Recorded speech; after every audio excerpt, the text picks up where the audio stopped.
നമ്മൾ ആദ്യം നമുക്ക് നേരെ പോകാം ബ്രിട്ടനിലേക്കാണ്. കാരണം ബ്രിട്ടനിൽ ഒരു അധികാര മാറ്റത്തിന്റെ അലയൊലികളാണ് ഉണ്ടാകുന്നത്.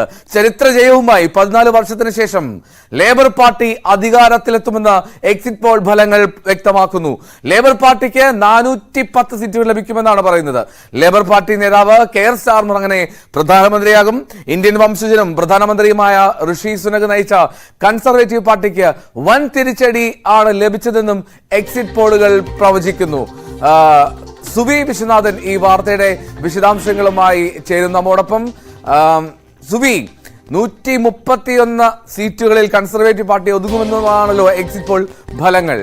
ഈ പൊതു തെരഞ്ഞെടുപ്പിലെ വോട്ടെണ്ണലിന്റെ ഔദ്യോഗിക പ്രഖ്യാപനം എപ്പോഴത്തേക്കുണ്ടാകും?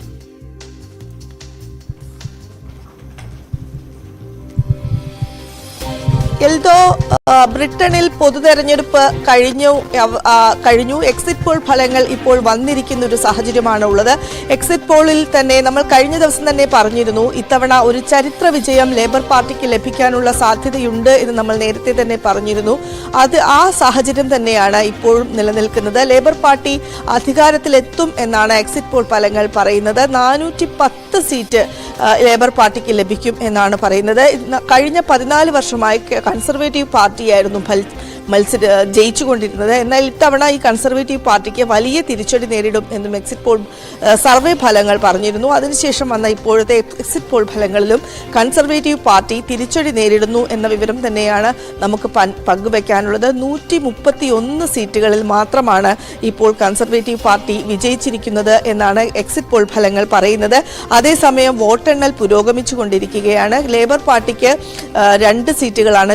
ലേബർ പാർട്ടി 34 ഇടങ്ങളിൽ വിജയിച്ചു എന്നതാണ് ഫലങ്ങൾ പുറത്തു വരുന്നത്. എന്നാൽ കൺസർവേറ്റീവ് പാർട്ടി 2 സീറ്റുകളിൽ വിജയിച്ചു എന്ന വാർത്തയാണ് പുറത്തു വരുന്നത്. ഏതായാലും കൺസർവേറ്റീവ് പാർട്ടിക്ക് ലിബറൽ പാർട്ടിയും ഗ്രീൻ പാർട്ടിയും റിഫോം പാർട്ടിയും എല്ലാം തന്നെ കടുത്ത വെല്ലുവിളി ഉയർത്തുകയാണ്.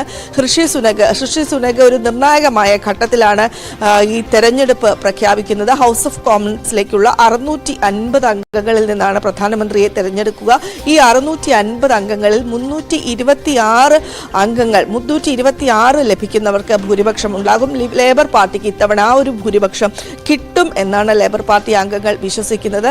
എടുത്തു പറയുകയാണെങ്കിൽ 1945 ഒരു വിധി ഇത്തവണയും ഉണ്ടാകും എന്നൊരു പ്രതീക്ഷ ലേബർ പാർട്ടിയുടെ അംഗങ്ങൾ പറയുന്നുണ്ട്.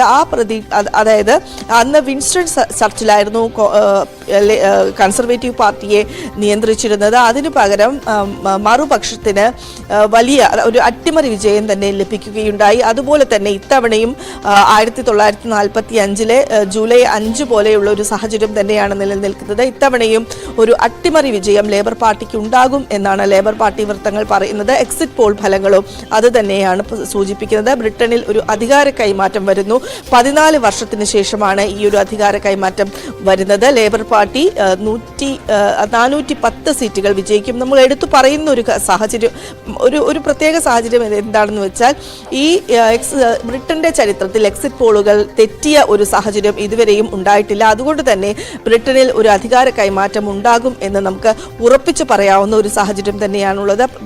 അതിൽ ഇപ്പോൾ 410 സീറ്റ് ലേബർ പാർട്ടിക്ക് എന്ന് പറയുമ്പോൾ അതിൽ ചില വ്യത്യാസങ്ങൾ അപ്പുറത്തേക്കും ഇപ്പുറത്തേക്കും പെർസെൻറ്റേജുകളിൽ ചെറിയ വ്യത്യാസങ്ങൾ ഉണ്ടാകാം. എന്നാൽ പോലും ലേബർ പാർട്ടിക്ക് ഒരു കുത്തക വിജയം അല്ലെങ്കിൽ ഒരു ആധിപത്യമുള്ള വിജയം ലഭിക്കും എന്നാണ് എക്സിറ്റ് പോൾ ഫലങ്ങൾ പറയുന്നത്. എൽദോ, വിവരങ്ങൾ പങ്കുവച്ചത്. എന്നാണെങ്കിലും ബ്രിട്ടനിൽ ഒരു അധികാര മാറ്റത്തിന്റെ ദിവസങ്ങളിലേക്കാണ് ഇനി കാര്യങ്ങൾ പോകുന്നത് എന്നതാണ് ഏറ്റവും പ്രധാനപ്പെട്ട കാര്യം. നമ്മോടൊപ്പം